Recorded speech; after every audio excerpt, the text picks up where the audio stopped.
Soy de formación ingeniero en prevención de riesgos, con postítulo en calidad y medio ambiente, y llevo ya más de 20 años de trayectoria trabajando con sistemas de gestión y también auditando principalmente la antigua OSAS 18001 y actualmente la ISO 45001. Por lo tanto, eso también me obliga a estar permanentemente actualizándome respecto a los temas legales, porque es lo que auditamos día a día. Por lo tanto, no quise estar ajeno, ¿cierto?, a poder compartir con ustedes mi experiencia y poder darles también una mirada de cómo abordar esta nueva normativa. Bien. Eh, bueno, ¿qué vamos a buscar en este webinar? Primero, tratar de profundizar todos los principios y las obligaciones que establece este decreto supremo. De acá es importante comentarles algo, porque ya he recibido varios comentarios, tanto en las redes sociales, también como conocidos en forma directa que me escriben por WhatsApp, que me dicen, oye, ¿por qué tú le dices decreto supremo si esto en realidad es un decreto? O por lo menos así dice el texto que uno baja de la Biblioteca Nacional del Congreso, de la BCN, ¿cierto? Bueno, es algo súper simple que ustedes incluso no me van a creer, pero hubo un error en la transcripción o en la escritura de la Biblioteca del Congreso, porque esto sí es un decreto supremo, no es un decreto. ¿Y por qué toma esta connotación? Porque todos los que son decretos supremos son aprobados por el presidente de la República y al menos un ministro. Y este es el caso, ¿ya? Este es el caso. Este decreto es supremo porque cumple esas condiciones y además pasa a derogar el decreto 40 y el decreto 54 de los comités paritarios. Por lo tanto, es un decreto supremo para que no tengan dudas ustedes en decirlo de esa forma también. Bien. Eh, Otro punto importante es poder también orientar a ustedes mismos en la implementación de las medidas que se van tocando acá dentro del decreto. Hoy día estamos guiados, ¿cierto?, por las instrucciones del ISL, el Instituto de Salud Laboral, donde nos establecen una guía en versión 3 respecto de cómo ir aplicando este decreto, ¿sí? Y después yo más adelante, dentro de este mismo webinar, les voy a hablar un poquito respecto de mi apreciación de esta nueva versión de ahí, ¿sí? Bueno, hay tres pilares fundamentales que contempla este decreto. Uno es la actualización y la sistematización de la normativa. ¿Por qué? Porque nosotros tenemos mucha legislación suelta y que finalmente Chile se caracteriza por tener una avalancha de legislación, sobre todo en temas de seguridad y salud, y también en medio ambiente, ¿sí? Pero donde más vivimos esta situación fue en todo el proceso de pandemia, ¿sí? En pandemia ahí todos los asesores en prevención de riesgo sufrieron un montón porque la actualización legal era casi diaria, ¿sí? Entonces, eso también un poco nos ayudó a entrenarnos, a no relajarnos y estar siempre revisando las fuentes de información para poder estar adquiriendo estos cumplimientos y tratar de no caer en ninguna irregularidad legal en nuestras empresas, ¿sí? Otro tema súper importante que este reglamento tiene es el enfoque de género y principalmente tomar en consideración el enfoque de género en toda la gestión de riesgos, ¿sí? Y también el fortalecimiento de la participación de los trabajadores, que es sumamente importante. Bueno, el contexto que radica principalmente en la importancia de la seguridad y salud en el trabajo, eh, esto es porque el antiguo decreto 40, ¿cierto? Solo había sido modificado en dos ocasiones, ¿sí? Eh, a través del decreto 50 y a través del decreto 95 del mismo año 95. Entonces, no estaba tan actualizado y se estaba quedando atrás con todo lo que hoy día se estaba trabajando tanto en la OIT como en la Organización Mundial de la Salud. Bien. Por otra parte, el decreto 54 de los comités paritarios también solo había tenido dos modificaciones, ¿cierto? A través de los decretos supremos número 30 y el 168. Bien. Eh, ¿Qué era importante recalcar de esto? Que estos decretos, tanto el 40 como el 54, carecían de un enfoque de sistema de gestión, ¿sí? Que es lo que está promoviendo hoy en día la OIT en virtud, ¿cierto?, de que los empleadores tienen que empezar a integrar estos sistemas de gestión de seguridad y salud en el trabajo para que exista un ciclo de mejora continua permanente dentro de todas las organizaciones, ¿ya?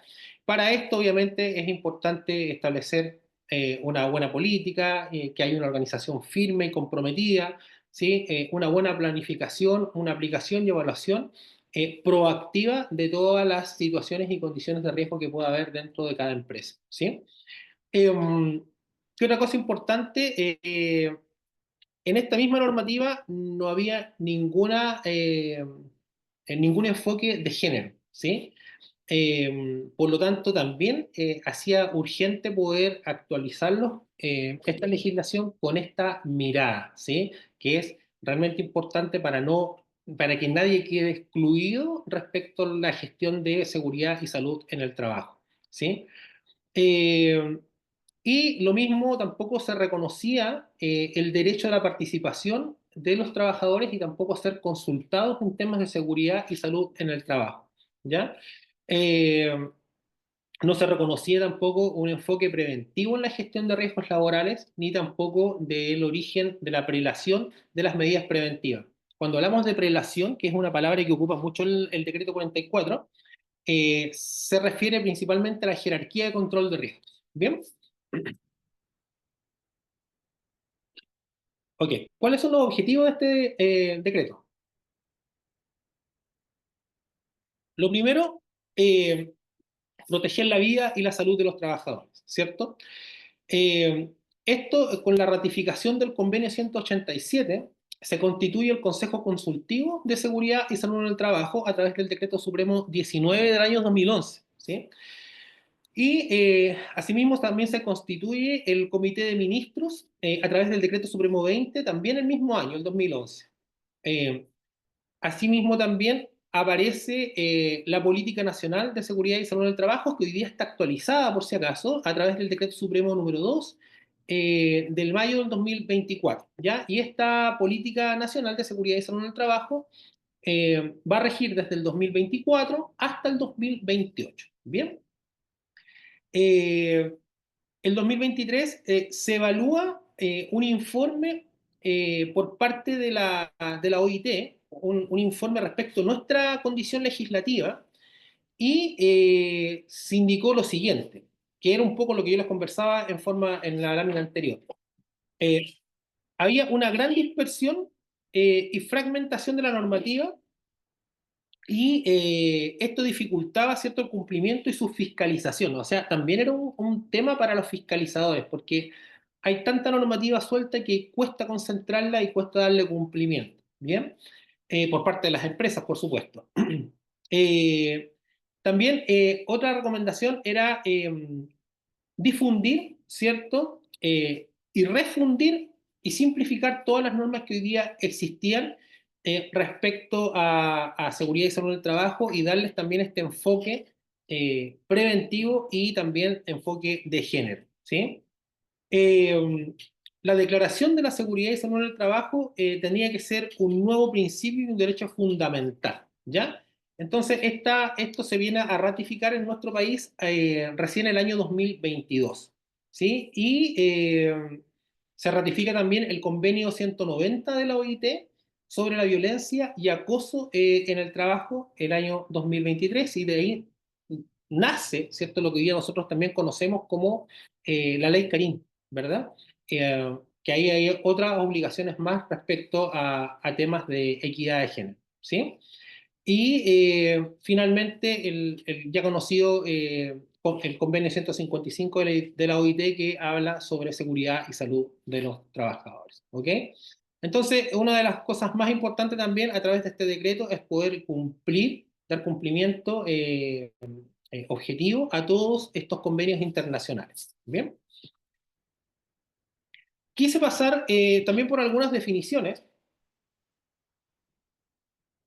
no son todas, ¿ya? Pero me quise centrar en las que yo consideré como importantes, ¿sí?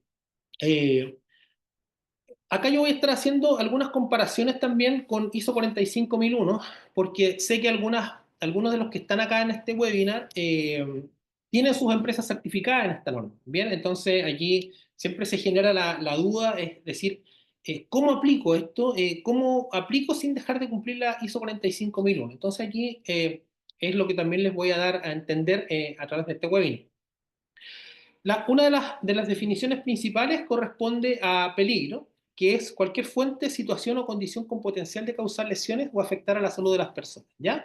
Entonces, esto, esta definición eh, se mantiene y es similar a la 45001, por lo tanto, aquí no hay que hacer nada, pero sí nos cambia o se mantiene en realidad desde el concepto legislativo chileno el concepto de incidente, ¿sí?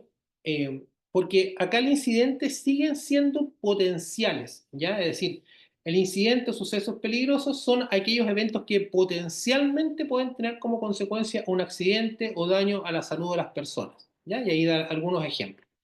En cambio, para 45001, la definición de incidente es el universo de eventos, ¿sí? Es el universo de eventos y uno de los de tipos de incidente es el accidente, es decir, el evento que generó el daño o la pérdida. Bien, entonces por eso es importante hacer estas diferenciaciones, porque legislativamente el incidente viene a ser el evento que potencialmente podría ocurrir, pero en 45001 es el universo, o sea, podría ser un cuasi accidente, podría ser un accidente, ¿verdad? O un defecto de proceso incluso. Bien. Eh, Otro tema importante es la violencia y el acoso en el mundo del trabajo, ¿sí? ¿Cómo lo define? Como comportamientos y prácticas inaceptables o de amenazas de tales conductas, ya sea que se manifiestan una sola vez o de manera repetida, ¿sí? Que tengan por objeto o que causen o sean susceptibles a causar daño físico, psicológico, sexual o económico, ¿sí? Incluye la violencia y el acoso por razón de género. Esto es súper importante porque aquí sí que también hace un match con ISO 45001 con respecto a los temas de discriminación. Bien, por lo tanto, acá hoy día estamos en un escenario actualizado, contemporáneo, por lo tanto uno tiene que tener la mentalidad súper abierta a que nuestros trabajadores pueden existir diversidades en términos de ideologías de género y hay que respetarlas como cualquier otro trabajador. Y asimismo, la gestión de riesgos tiene que ser siempre con esta mirada, siempre tratando de abrir la mirada de que nadie pueda quedar excluido respecto a una gestión de riesgos asociados a seguridad y salud. Bien. Por otra parte, está la violencia o acoso por razones de género, ¿sí? Como definición. Y dice que designa la violencia y el acoso dirigidos contra personas por razón de su sexo o género o que afecten de manera desproporcionada a personas de un sexo o género determinado. Incluye también el acoso sexual. Bien, entonces, si bien es cierto, acá están las definiciones, también nuestra ley Karin establece toda una estructura para poder llevar a cabo de forma controlada, digamos, todas estas inclusiones. Bien, entonces es muy importante que esto también sea considerado en todo lo que es gestión de riesgos. Bueno, entrando en lo que es los principios de la gestión preventiva, un enfoque de género en la gestión de riesgos laborales por parte de los empleadores. ¿Eso qué significa? Que en el diseño, la planificación, implementación y evaluación de las actividades preventivas, siempre se deberá considerar que las personas se sitúan en el trabajo en condiciones biológicas, sociales, económicas, en formas desiguales, ¿cierto? De esto deriva que puedan estar expuestas de manera diferenciada a los riesgos laborales, ¿verdad? Y que estos puedan producir efectos diversos en la salud de las personas que están trabajando dentro de la organización, ¿cierto? Por lo tanto, se tiene que garantizar que las medidas preventivas siempre sean adecuadas y efectivas frente a tales diferencias. Bien. Eh, el otro tema, siempre es importante incluir a los trabajadores en toda nuestra gestión preventiva, principalmente en la generación del mapa de procesos, que va a ser una de las primeras partes que va a iniciar nuestra gestión o nuestro sistema de gestión, pasando también por la confección de la matriz de identificación de peligros y evaluación de riesgo. Ahí los trabajadores son actores principales, digamos, de todo este proceso. Bien. Asimismo, este decreto nos da el ciclo de mejora continua donde nos obliga a estar evaluando la eficacia de las acciones que nosotros vamos ejecutando. Esto también hace un match con ISO 45001, es decir, las cosas no hay que hacer por hacerlas, sino que tenemos que velar porque cada acción que tomemos dentro de la organización realmente nos cubra la problemática que tenemos o nos proteja frente a un riesgo potencial que puedan estar expuestos nuestros trabajadores. Entonces, siempre hay que estar evaluando si los controles o las medidas, ¿cierto?, son eficaces. ¿Bien? Y si no son eficaces, entonces hay que replantearse los controles, ver en qué estamos fallando y ver cómo, de qué manera se actualizan. ¿Ok?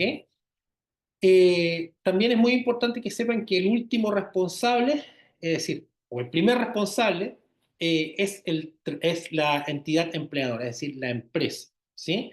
La empresa o la alta dirección van a ser siempre los responsables de que todo esto se cumpla. ¿Bien? Eh, bueno, obligaciones de las entidades empleadoras. Primero, mantener entornos de trabajo seguros, ¿sí? Eh, es sumamente importante que las condiciones del trabajo siempre sean las adecuadas. Y acá, tanto la OIT como nuevo decreto empoderan también al trabajador de tal forma de que si no hay un entorno seguro para realizar la actividad, el trabajador pueda decir, yo no lo voy a realizar hasta que las condiciones mejoren o sean aptas para poder ejecutar el trabajo. Y por ese tipo de decisiones el trabajador no puede ser desvinculado ni tampoco puede ser amonestado. Simplemente hay que tomar las medidas para que sea una forma segura de realizar el trabajo que se le asigne. ¿Bien? Por dar un ejemplo gráfico de esto, algún trabajador que la empresa cuente que tenga que hacer un trabajo en altura, por ejemplo, y el arnés con el que se tiene que proteger está desgastado, ¿cierto? Tiene hilos cortados, o las colas están desgastadas, no están en condiciones óptimas, entonces el trabajador podría decir, ¿sabes qué? Yo no voy a subir a trabajar en altura hasta que no coloquen un arnés que esté en buenas condiciones. ¿Sí? Está en todo su derecho de que esas condiciones se cumplan. O tomando el mismo ejemplo, que el andamio, por ejemplo, que se va a subir, cumpla con todas las especificaciones, que sea un andamio que esté certificado, también podría decir las condiciones no son aptas, por lo tanto no puedo subir hasta que sean las idóneas. ¿Bien? Eh, de más está decirlo, la base, ¿cierto?, de todo sistema de gestión es poder cumplir con la normativa, ¿sí? Eh, yo puedo tener muchas políticas, ¿cierto?, muchos documentos donde diga que me comprometo a una u otra cosa, pero esto se tiene que hacer validar, ¿verdad?, en terreno, ¿sí? También, siempre lo he dicho, de todas las empresas que he auditado, que son más de 1.700 empresas que he auditado, nunca me he encontrado con una empresa que cumple el 100% de la legislación. Ahora, eso no es pecado, ¿ya? Sí es un riesgo que ustedes sean fiscalizados, ¿verdad? Y los puedan multar o sumariar por no tener un cumplimiento cabal. Pero lo importante en un sistema de gestión es que la organización sea capaz de identificar las brechas legales y hacer gestión sobre esas brechas legales, ¿ya? Es imperdonable, por ejemplo, que la empresa conozca que hay una deficiencia en cumplimiento legal y no esté haciendo nada, ¿ya? Eso es lo que no puede suceder, ¿sí? Por lo tanto, para cumplir la legislación siempre hay que hacer una identificación completa, evaluar artículo por artículo la legislación aplicable y posteriormente ver cómo cumplen cada uno de esos artículos. Y esto les va a servir de dos cosas, digamos. Primero, para tener una visión objetiva y cuantitativa del cumplimiento. Es decir, ustedes con ese ejercicio pueden decir qué porcentaje de la legislación aplicable ustedes están cumpliendo. Y créanme que yo he visto ejercicios donde se ha hecho el primer levantamiento de legislación, a veces las empresas parten con un 30% y el gerente general se espanta y dice, pero ¿cómo vamos a cumplir un 30%? Oye, efectivamente, eso es lo que estamos cumpliendo y hay que hacer todo un trabajo, una planificación de trabajo para poder ir subiendo su cumplimiento. Y me ha tocado ver empresas que parten con una cumplimiento bastante escueto de la normativa aplicable, pero al cabo de un año ya están posicionados en un 90-85%, que ya es bastante bueno, ¿cierto? Y que la brecha se acorta un montón y eso también le da una tranquilidad a la organización, a las gerencias, por supuesto, y también a los trabajadores que se están desempeñando dentro de la organización, ¿sí? ¿Qué otra obligación es implementar la matriz de riesgos y los programas de gestión? Ya, acá es algo muy importante que quiero mencionar. Dentro de todas las empresas que me ha tocado revisar, auditar, la matriz de riesgo casi siempre andaba por una línea y el programa de prevención de riesgo andaba por otra línea. Era como que el programa de prevención de riesgo era como declarar todo lo bonito que yo iba a hacer, pero no había ningún match, ningún enlace con la matriz de gestión de riesgo, ¿sí? Entonces, hoy día sí te lo pide este decreto. Hoy día tiene que haber una conexión, es decir, toda la, los controles, ¿cierto? Preventivos que ustedes van a establecer dentro de su matriz de riesgo tienen que estar volcados en este programa de gestión de riesgo, ¿ya? Y ahí en ese programa ustedes tienen que establecer, primero, qué van a hacer, quién lo va a hacer, cuándo se va a hacer o con qué frecuencia se va a hacer y qué recursos ustedes van a asignar para poder realizar las actividades de este programa de gestión de riesgo. Bien, y esto tiene que ser evaluado y auditado en forma permanente para que ustedes vayan tomando el pulso de si se va cumpliendo o no este programa de gestión de riesgo. ¿Sí? Importante también es poder informar, formar y capacitar a los trabajadores. Bien, dentro de este decreto hay un montón de capacitaciones que son obligatorias tanto a los trabajadores como a los delegados de prevención, encargados de prevención de riesgo y comités paritarios que se van a tener que estar cumpliendo con cierta frecuencia y ustedes tienen que velar de que esto sí se cumpla. Y ojo, acá cuando digo ustedes tienen que velar, son las empresas, ¿ok? No digo ustedes como los prevencionistas o las jefaturas, digamos, pero es la empresa al final responsable. Es decir, que lo más lógico acá, ¿cierto? Es que se establezca una frecuencia ordenada y ustedes también pueden apoyarse con los departamentos de recursos humanos, en donde se diga, ok, tenemos que realizar esta capacitación cada 2 años, por lo tanto anotan las fechas, se van actualizando, son ustedes los que tienen que pedir los recursos, ya sea a un OTEC independiente o también a los mismos organismos administradores que les van a prestar este soporte técnico para poder suplir estas capacitaciones que pide el decreto. Bien, lo otro es también fomentar la participación. Muchos trabajadores no participan porque tienen miedo de hacerlo, es decir, o miedo al ridículo o miedo también a las jefaturas. Bien, entonces acá se tiene que cambiar eso. La mejor forma, que yo lo he visto también en las organizaciones, es ir apoyándolos a través de un reforzamiento positivo, ¿sí? Es decir, si tenemos varias áreas en la empresa, entonces yo voy a premiar trimestralmente, por dar una frecuencia al azar, al área que más participación tenga dentro de temas de seguridad y salud en el trabajo. Bien, entonces esta premiación no necesariamente tiene que ser en dinero, sino que también puede ser un desayuno, por ejemplo, cosas simples que van a hacer que todos compitan sanamente por participar en una gestión preventiva dentro de la organización. Bien, es lo mismo que pasa, aquí quizás me voy a saltar un poquito a los sistemas de gestión, pero es lo mismo que pasa cuando uno audita empresas y no existen no conformidades internas. Nadie levanta no conformidades. ¿Por qué? Porque le tienen miedo a la palabra, al concepto, la no conformidad. Un compañero no quiere levantar una conformidad al proceso al lado porque no, que el otro me va a amarrar, porque así somos nosotros los chilenos, ¿cierto? No vemos el vaso medio lleno, pero aquí también caemos en una grave, ¿cómo decirlo?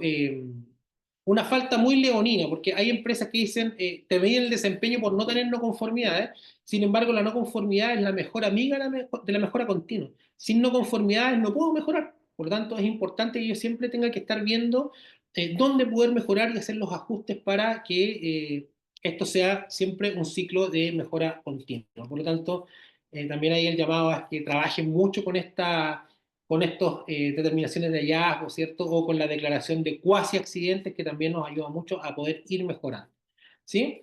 Y finalmente también una de las obligaciones es la constitución de los comités paritarios. Bien, bueno, dentro de lo que es la matriz de identificación de peligro, eh, lo importante aquí es que el empleador va a tener que considerar la exposición a todos los agentes, digamos, químicos, físicos, ¿cierto? Biológicos, y también los factores ergonómicos que tenemos y los factores psicosociales, ¿sí? Entonces, a todos los agentes y factores de riesgo laborales existentes en el lugar de trabajo, ¿verdad? Eh, y con eso yo puedo hacer después mi identificación de peligros, ¿sí? Posteriormente, ahí yo tengo que identificar mis riesgos potenciales. Acá de nuevo hay una diferencia conceptual con 45.001, ¿sí? Cuando hablamos de riesgos, acá se describe en el fondo el incidente, es decir, contacto con, golpeado por, caída distinto, mismo nivel, etcétera, ¿sí? Por lo tanto, ahí ustedes tienen que hacer esta evaluación de riesgos siempre considerando el enfoque de género. Por ejemplo, acá tenemos la carga máxima humana, ¿verdad? Entonces sabemos que el hombre tiene un límite, ¿cierto?, de carga manual y la mujer tiene un límite inferior, ¿ya? Entonces siempre tenemos que velar porque eso sea de esa forma.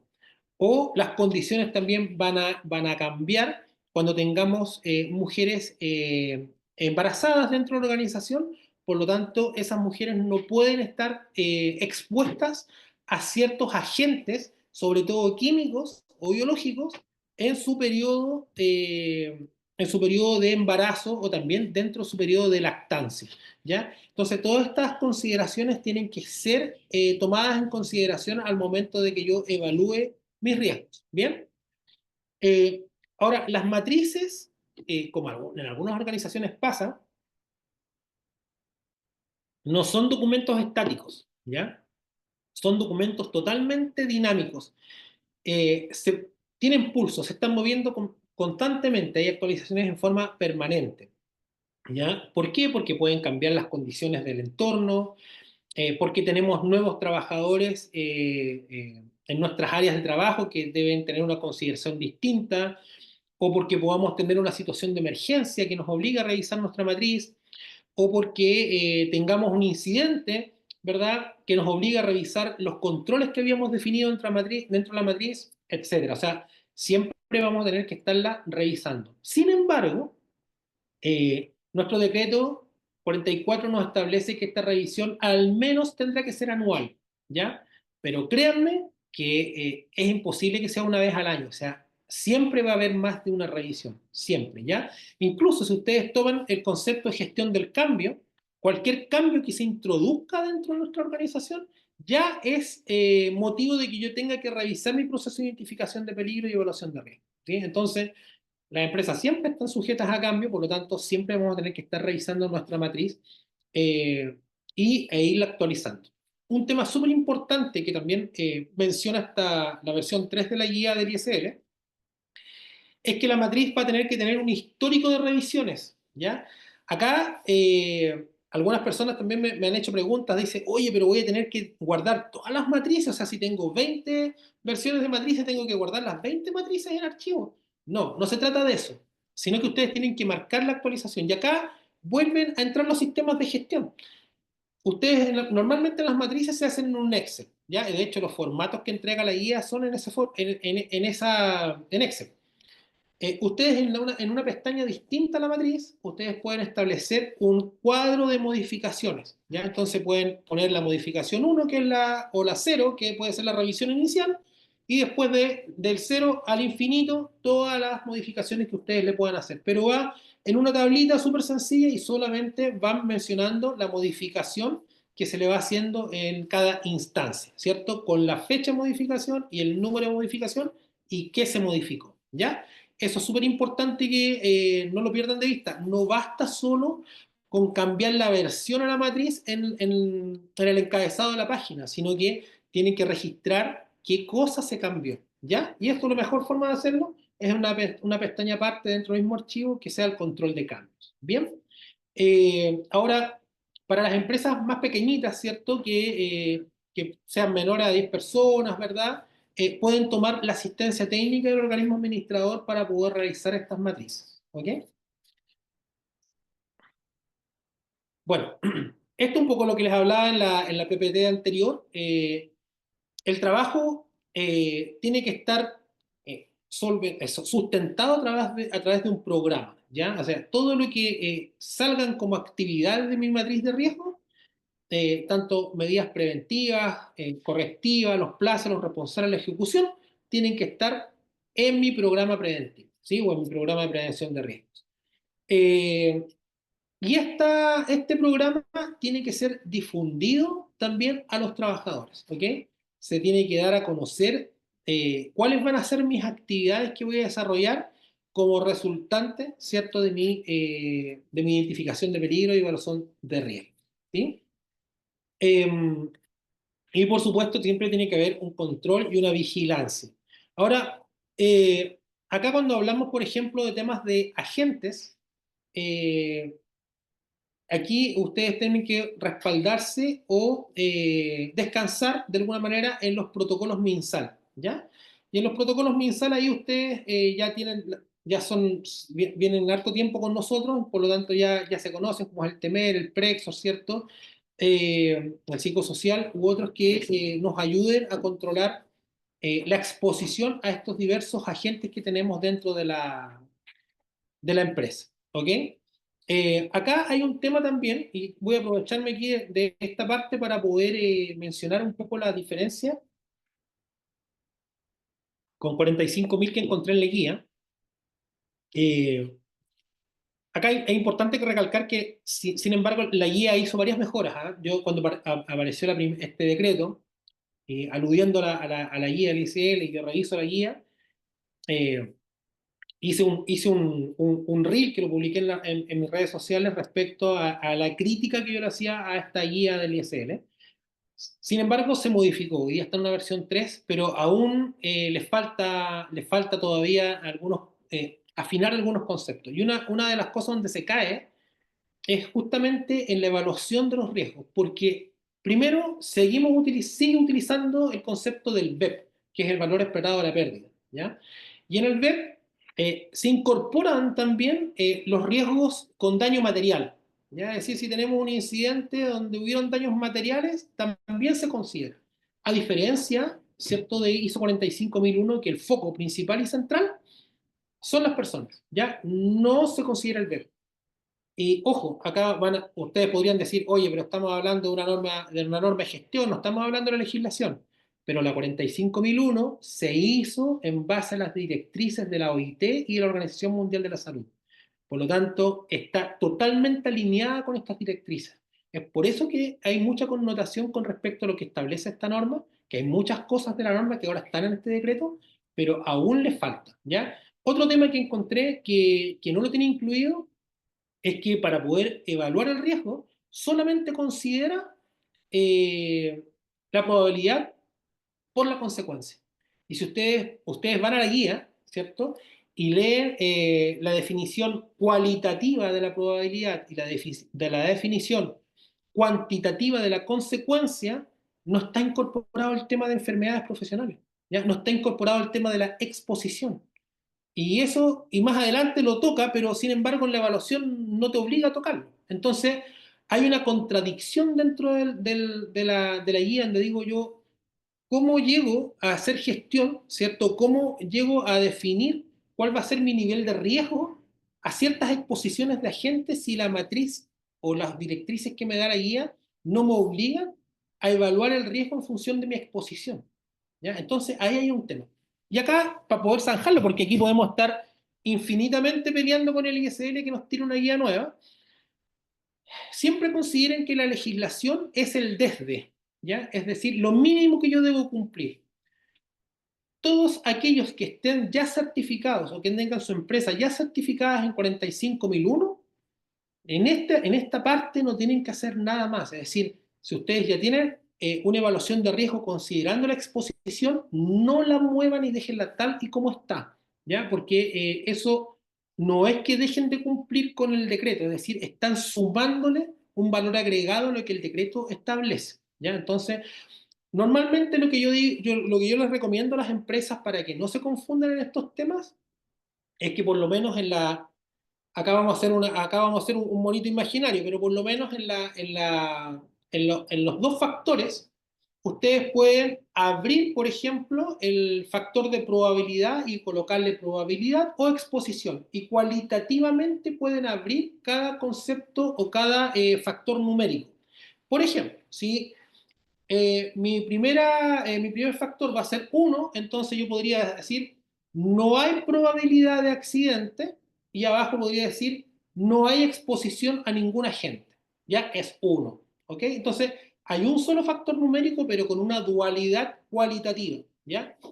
Y eso nos permite inmediatamente incorporar el factor de exposición. Y así lo pueden hacer con todos los niveles que nos exige la guía.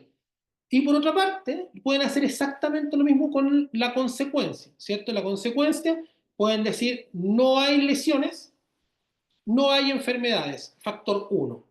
Listo, ahí quedamos, ok. Y así van estableciendo más abajo también las distintas eh, incorporaciones cualitativas a esta matriz, ¿ya? Para que ustedes puedan dar cumplimiento con 45, si es que están certificados o si piensan certificar en 45.001, ¿sí? Así que eso es importante. Este es el DESBE, ¿ya?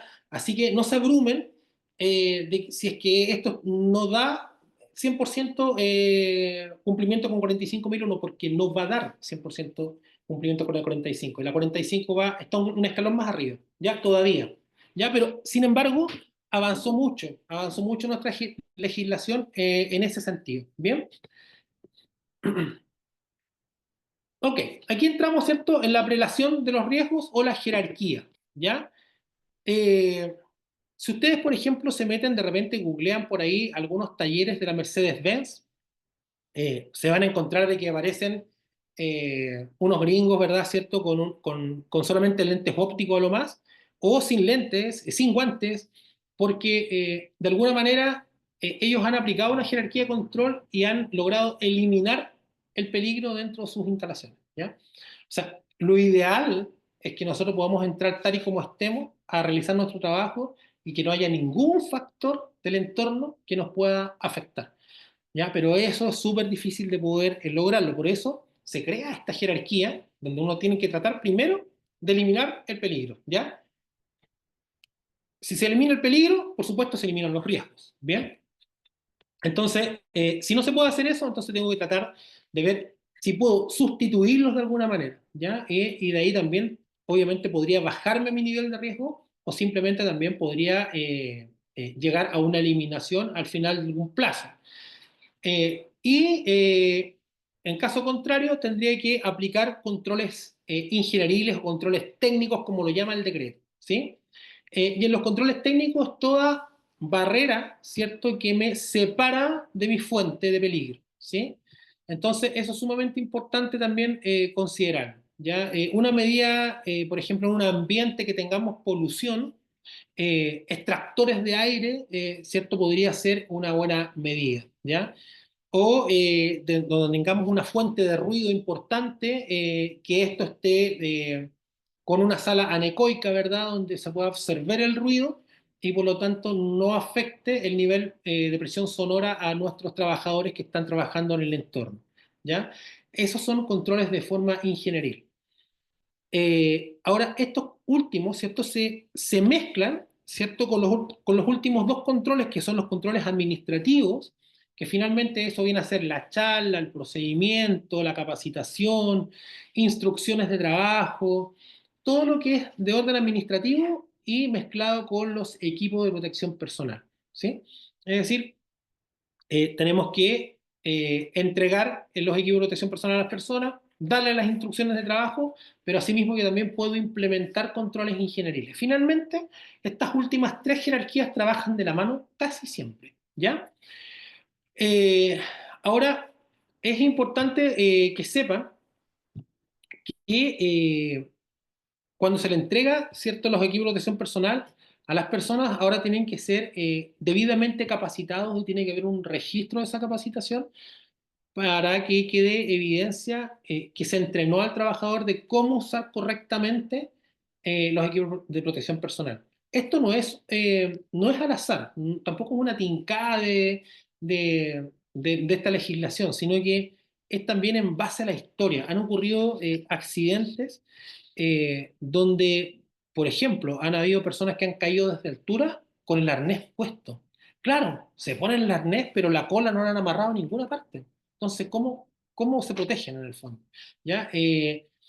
Hay formas también, por ejemplo, de colocarse los tapones de inserción para el ruido, ¿cierto?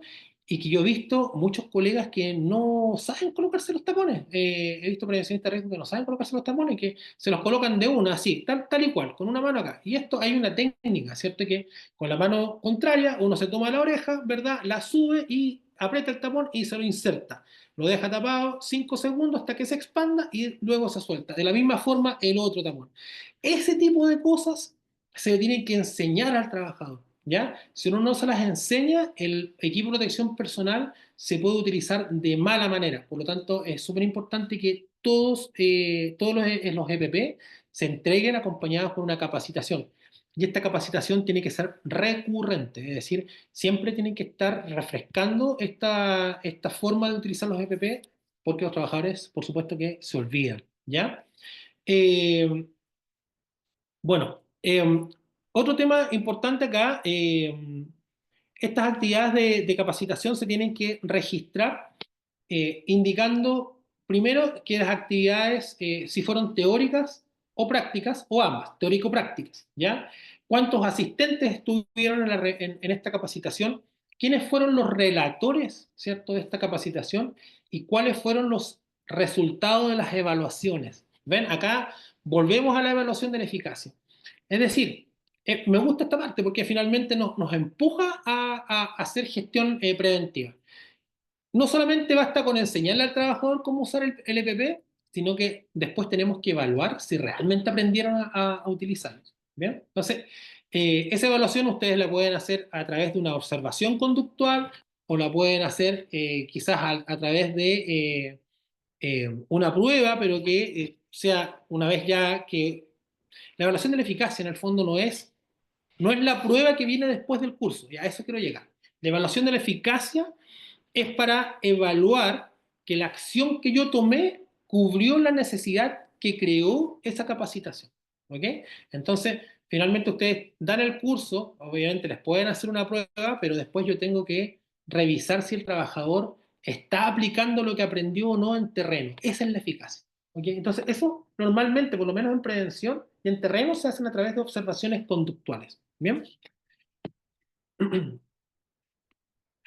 Bueno, dentro de las obligaciones también del empleador es la información y la capacitación, ¿sí?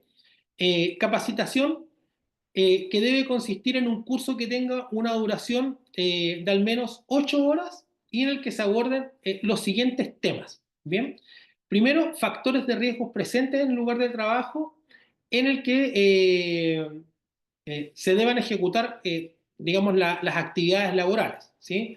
Efectos en la salud por la exposición a factores de riesgo, para lo que se debe considerar la información sobre enfermedades profesionales vinculadas a la ejecución de la actividad laboral que se esté realizando. Medidas preventivas para el control de los riesgos, identificados y evaluados o inherentes a las tareas encomendadas, inherentes que siempre están ahí, ¿ya? Y las prestaciones médicas y económicas en las que tiene derecho una persona de acuerdo a nuestro seguro, que se da a través de la ley 16.744, y todos los procedimientos para acceder a estas prestaciones, ¿sí? Así como el establecimiento asistencial respectivo, que puede ser del organismo administrador, ¿verdad? Que puede ser H, Mutual, IST, ¿verdad? O, digamos, la urgencia a través del el ISL. ¿Bien? El plan de gestión de riesgos de emergencia, catástrofes o desastres que corresponden a la empresa, señalética en los lugares de trabajo, y ahí después vamos a hablar un poquito acerca de lo que es el mapa de riesgo, que también apareció en la guía, y la prevención de riesgos de incendio, para la cual se debe considerar el uso de extintores y otros mecanismos para la extinción de incendios. Ya, entonces, estas son las capacitaciones que son obligatorias por parte de este decreto que la empresa tiene que entregar. ¿ya? Se tienen que establecer todos los contenidos de cada temática. ¿Qué metodología se va a utilizar? Metodologías hablamos de tres principalmente, ¿cierto? Que son las metodologías presenciales, ¿verdad?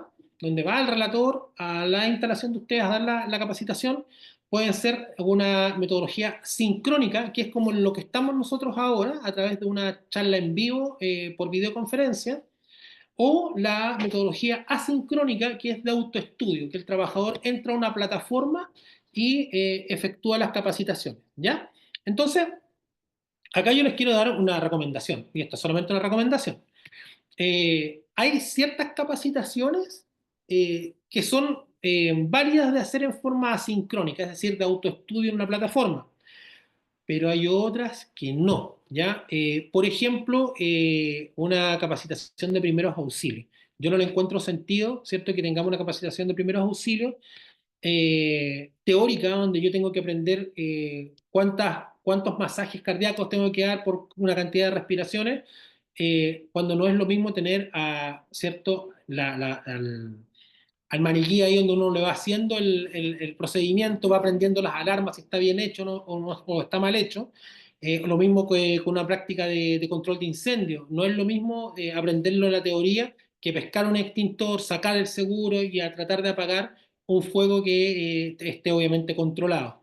¿Sí? Entonces, hay ciertas capacitaciones que es válida hacerlas de esa forma y otras que necesariamente deben ser presenciales, ¿ya? Y esa es mi recomendación para ustedes. En realidad tienen la última palabra, pero si quieren que realmente los trabajadores aprendan, esa es la forma, ¿sí? Con respecto a la consulta y la participación de los trabajadores, los representantes de las personas trabajadoras, ¿sí? Van a promover, de conformidad a las disposiciones de este reglamento, la participación de sus representados en todas aquellas actividades relacionadas con seguridad y salud en el trabajo, ¿ya? Asimismo, pueden efectuar las denuncias ante los organismos fiscalizadores por las infracciones e incumplimientos de la normativa preventiva que detecten y aquellas deficiencias que pongan en riesgo grave la vida y la salud de las personas, ¿ya?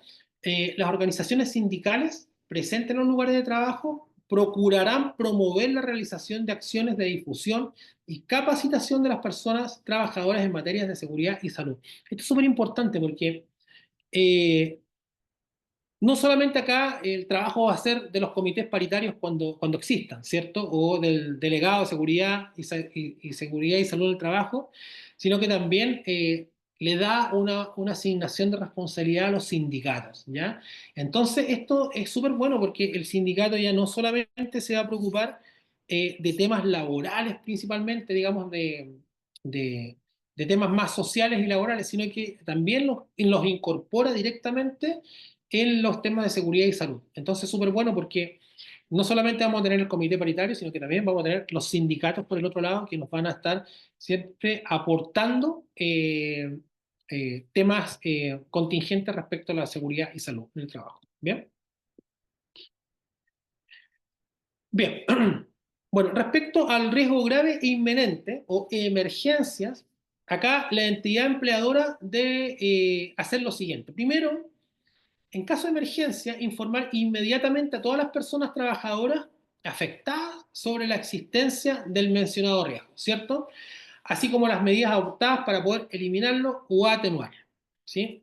Adoptar las medidas para la suspensión inmediata de las faenas afectadas y su evacuación en caso de que el riesgo ya no se pueda eliminar o atenuar.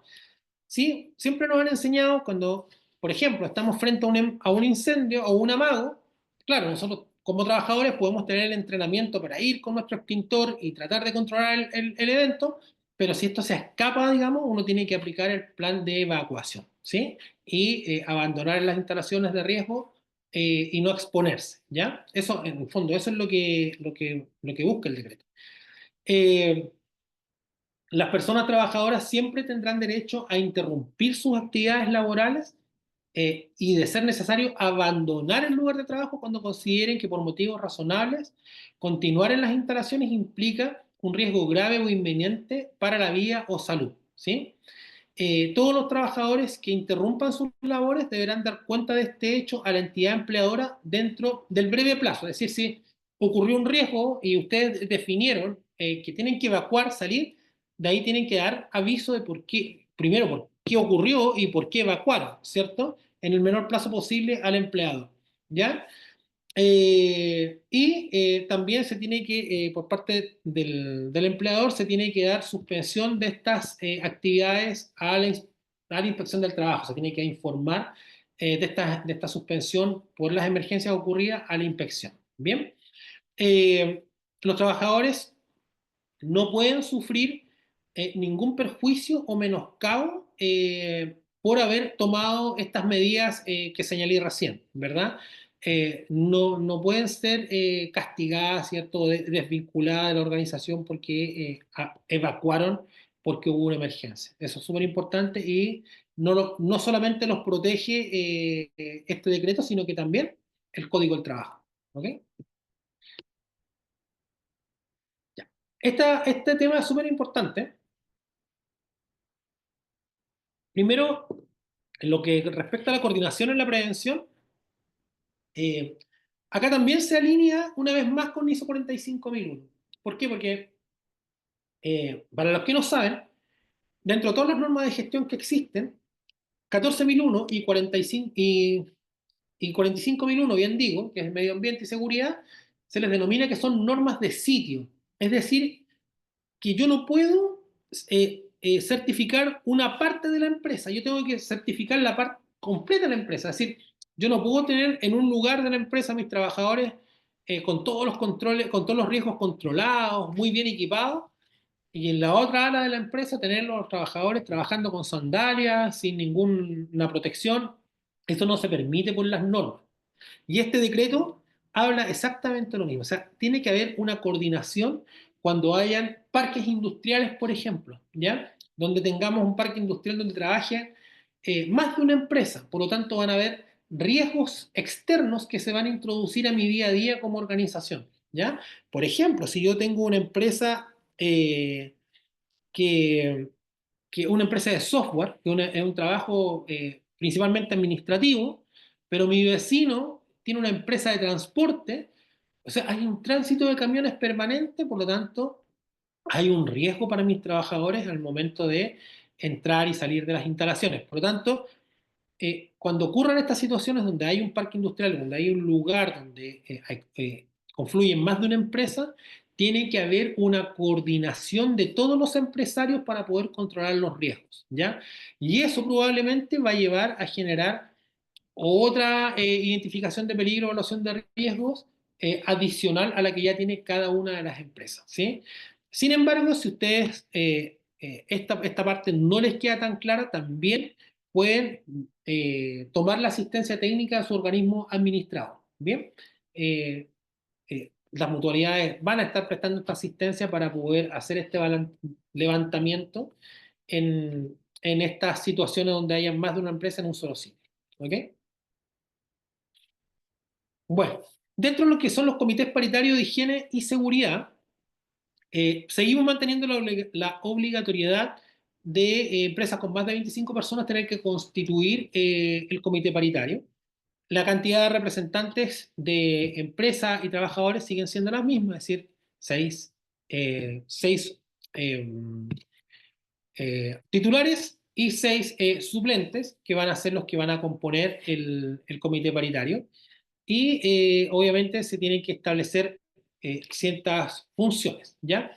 Dentro de las cosas importantes que hay que recalcar en esta parte es que si el empleador tuviera más de una faena, ¿cierto?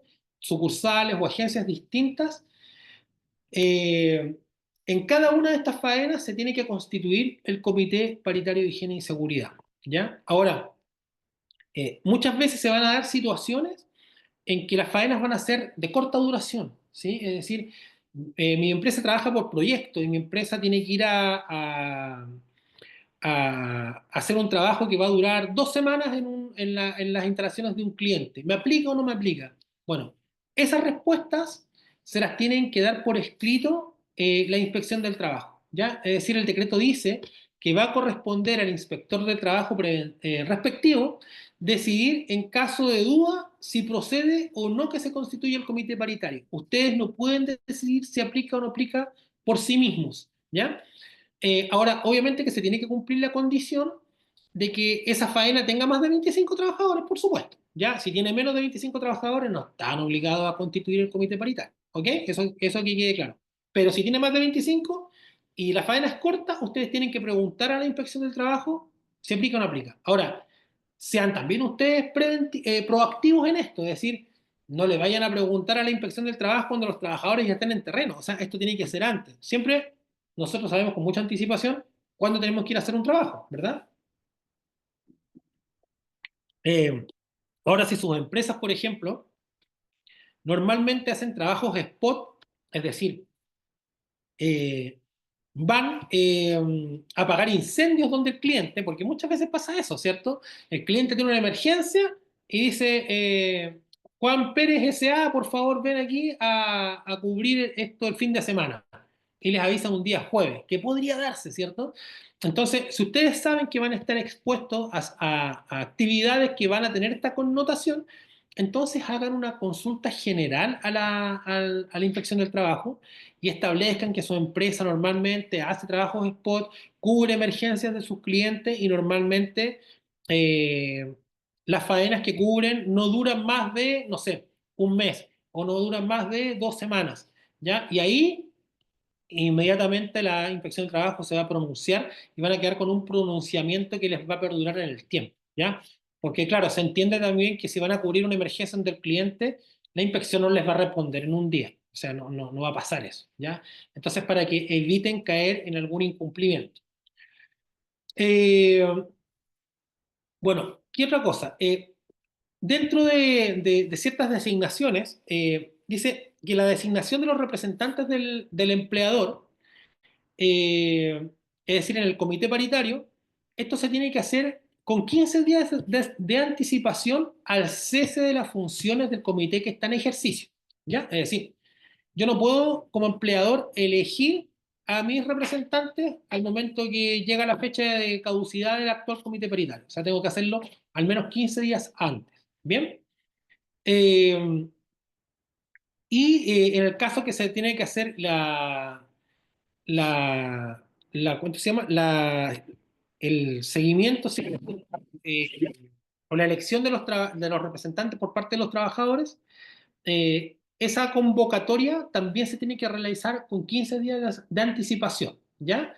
Entonces siempre está siempre con una mirada proactiva, es decir, no nos quedemos un lapso de tiempo sin comité, ¿sí? O sea, siempre tenemos que estar actuando al menos medio mes antes, ¿ya? Eh, Otra obligación importante es que aquí la entidad empleadora siempre va a tener que otorgar las facilidades necesarias para que al menos uno de los representantes de las personas que trabajan en el comité paritario eh, siempre tengan, ¿verdad?, acceso a la capacitación explícita, digamos, en algún tema en particular, aparte de las que son obligatorias por decreto, ¿ya? Eh, Ahora, hay una obligación de que ustedes van a tener que entregarle una capacitación en forma periódica al comité paritario respecto a prevención de riesgos, ¿ya? Y que esto no puede tener una duración inferior a 20 horas, ¿sí? Eso es importante, ¿ya? Porque antiguamente, hasta hoy día, nos encontramos con las capacitaciones que tienen al menos 8 horas, ¿cierto? Y que son de autoestudio. Ya, estas tienen que tener 20 horas, ¿ya? Es decir, ya tienen que profundizar un poquito más, ¿sí? Entonces, claro, obviamente los comités paritarios también son entes que son independientes, entes que son asesores, ¿sí? Chicos, les aviso que me voy a pasar un poquito el tiempo establecido, me quedan algunas láminas ahí por pasar, pero la idea es que los que puedan quedarse se queden porque los temas que vienen más adelante igual son importantes, ¿bien? Respecto a los departamentos de prevención de riesgo, eh, esto es obligatorio crearlos cuando existan empresas con más de 100 trabajadores, ¿sí? Y eh, algunas exigencias, ¿cierto?, del departamento o funciones son las siguientes, ¿ya? Primero, tienen que asistir al empleador e implementar un proceso de identificación y evaluación de riesgos en la empresa, ¿cierto? Debiendo proponer la matriz de identificación de peligro y evaluación de riesgos y considerando todos los riesgos económicos, psicosociales, físicos, químicos y biológicos, ¿ya? Deben asesorar en el diseño y organización del lugar y puesto de trabajo para el desempeño seguro y saludable de las funciones, ¿sí? Tales como la selección del estado de funcionamiento de las maquinarias o los equipos de trabajo, la utilización de las materias primas y sustancias que están usando dentro del proceso productivo, ¿ya? Asesorar a la entidad empleadora, ¿cierto? Ya sea en la adquisición y uso y mantención de los elementos de protección personal, es decir, recomendarles a aquellos que están certificados y que se rigen por el Decreto Supremo 18, ¿verdad? Asesorar a la línea técnica y operativa del empleador en el diseño de procedimientos de trabajo. Es decir, cada área tiene que establecer el procedimiento de trabajo, pero tienen que tener también la connotación de seguridad y salud para que sea un control preventivo también. Eh, Tienen que implementar los programas de vigilancia ambiental, ¿cierto? Y de salud de las personas, ¿ya? Difundir y promover los estilos de vida saludables y la certificación de los estándares de seguridad y salud del trabajo, ¿ok? Entonces, acá también es importante el tema de los casinos, ¿verdad? Cuando las empresas nos otorgan como beneficio la alimentación, es importante que tengan también una dieta balanceada los trabajadores, ¿ya? Hay trabajadores que tienen un gasto calórico adicional, ¿cierto? Producto de que están realizando un trabajo físico, ¿ya? Pero también hay trabajadores que tienen un gasto calórico menor porque son administrativos. Entonces, todo eso idealmente tiene que estar de alguna manera balanceado, ¿bien? Eh, ¿Qué otro tema es colocar con la entidad empleadora en el control y evaluación de los riesgos la normativa legal? Es decir, acá también una de las funciones del departamento es hacer el levantamiento de la legislación aplicable, evaluar el cumplimiento de la legislación aplicable y gestionar las brechas legales, ¿ya? Eh, Esto también cabe aquí lo que yo les comentaba, que tiene que hacer una evaluación por articulado, ¿sí? Es lo más óptimo para saber en forma objetiva qué es lo que cumplo y qué es lo que tengo en brecha, ¿bien? Diseñar e implementar, ¿verdad? Un programa de gestión de emergencias o catástrofes o desastres. Evaluar anualmente el cumplimiento de la actividad preventiva dentro del empleador. Investigar y analizar las causas de los accidentes de trabajo y enfermedades profesionales. Asesorar en materia de seguridad y salud a todos los comités paritarios, a los supervisores, líneas de administración del empleador. Bien. Y finalmente proponer, implementar y controlar el programa de trabajo preventivo de la organización en la que ustedes están asesorando como Departamento de Prevención de Riesgo. Bien. Bueno, acá hay una pequeña tablita en donde está la categoría del experto en prevención de riesgo y el tiempo de asesoría, ¿sí? Y obviamente la categoría va, por ejemplo, va con una mezcla entre cotización que deben pagar, ¿verdad? Y la cantidad de personas. Entonces, desde 101 personas a 150 y que la cotización sea la básica, se exige que sea un técnico o un profesional. Es decir, puede ser un técnico en prevención de riesgos o un ingeniero en prevención de riesgos. O un ingeniero en prevención o un ingeniero en otra especialidad que tenga un postítulo en prevención de riesgos. ¿Bien? Si la cotización igual es básica, pero están de 151 o más personas, entonces eh, la persona tiene que ser profesional, ¿sí? Es decir, tiene que ser ingeniero sí o sí. Y de 101 o más, pero que ya la cotización sea de 1,7 hacia arriba, tiene que ser ingeniero por obligación. ¿Bien? ¿Cuál es el tiempo de atención que debe tener el experto días a la semana? También está dado entre el porcentaje de cotización que van a estar pagando y la cantidad de trabajadores. ¿Ya? Entonces ahí les dejo también la tablita. El TC significa tiempo completo. ¿Ok? Esta presentación igual se las vamos a compartir a sus correos que quedaron registrados en el webinar para que no se preocupen porque la van a tener. ¿Ya? Eh, nuevos roles que tenemos, ¿cierto? Acá está el delegado de seguridad y salud en el trabajo, que sin perjuicio de lo dispuesto en el artículo anterior, eh, en todo lugar de trabajo o faena que laboren entre 10 hasta 25 personas, y siempre que en tales faenas no funcione un comité paritario, se debe elegir un representante que cumpla el rol de delegado en materia de seguridad y salud en el trabajo, cuya función, ¿cierto?, será participar en las intervenciones que señala este reglamento, para lo cual la entidad empleadora debe proporcionar al delegado, en lo que corresponda, las facilidades para poder efectuar su labor, ¿ya?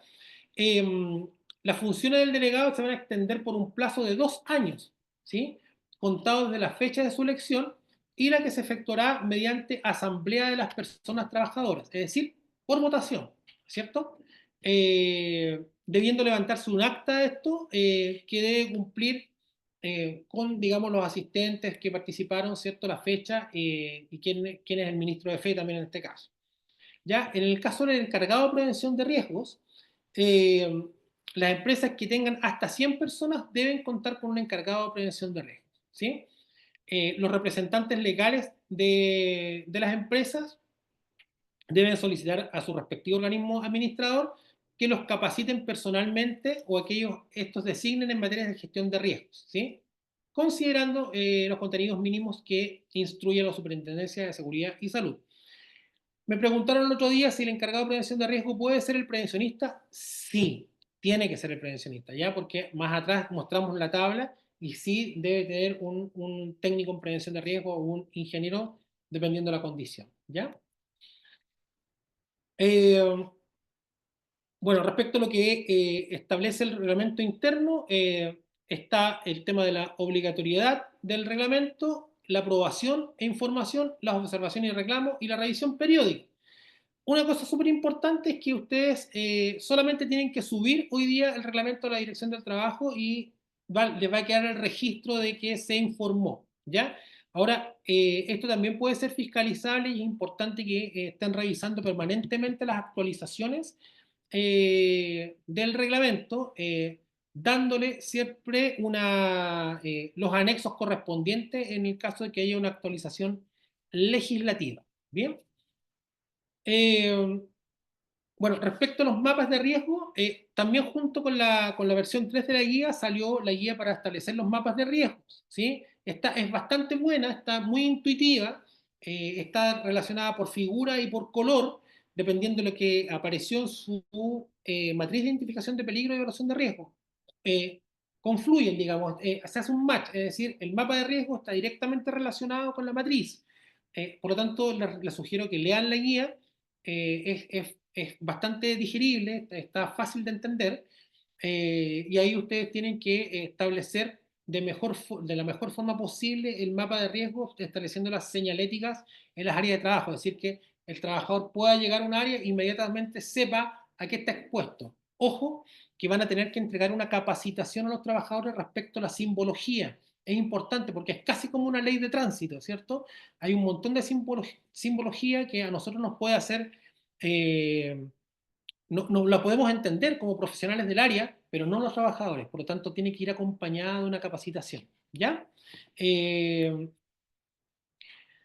Finalmente, el tema de la vigilancia de la salud es lo que yo ya les había comentado, está directamente establecido perdón, por los protocolos MinSal, ¿ya? Y ahí establecen las frecuencias, ¿cierto? Y ustedes tienen que ir siguiendo en el fondo todas las recomendaciones que los organismos de administrador les van entregando en función de estos protocolos. Bien.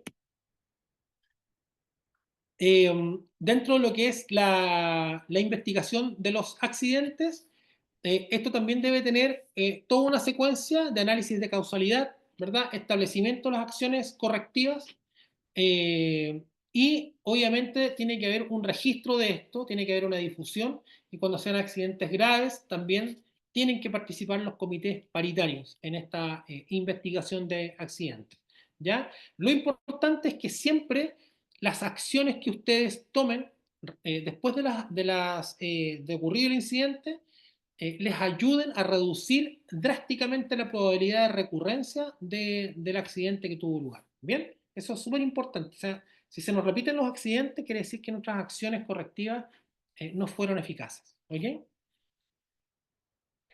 Y finalmente, mencionarles que en la asistencia técnica tienen ahí a los organismos administradores, ¿verdad?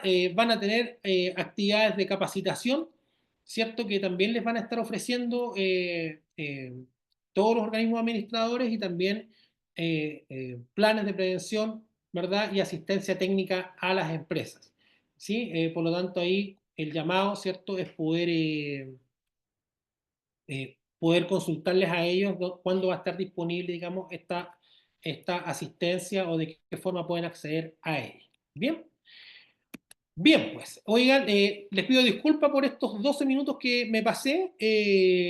Solamente comentarles que esto es una pincelada de todo lo que trae este decreto, de las guías, y nosotros como SECAL vamos a estar entregando un curso el 28 de febrero, todo el día, es decir, desde las 9 hasta las 18 horas, donde vamos a hacer en profundidad cada uno de estos temas.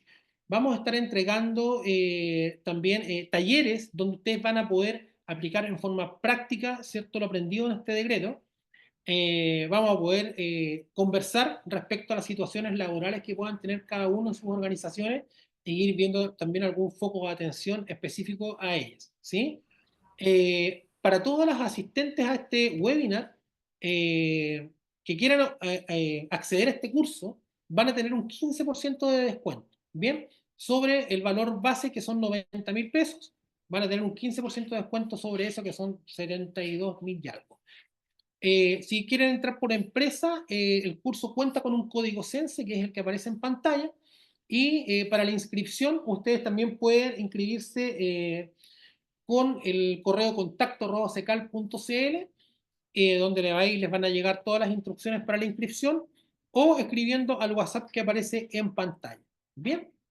Eh, bueno, nada más que dar las gracias y vamos a proceder a contestar las preguntas que pueden haber realizado. ¿Ok? Vamos a dejar de compartir para poder revisar las preguntas.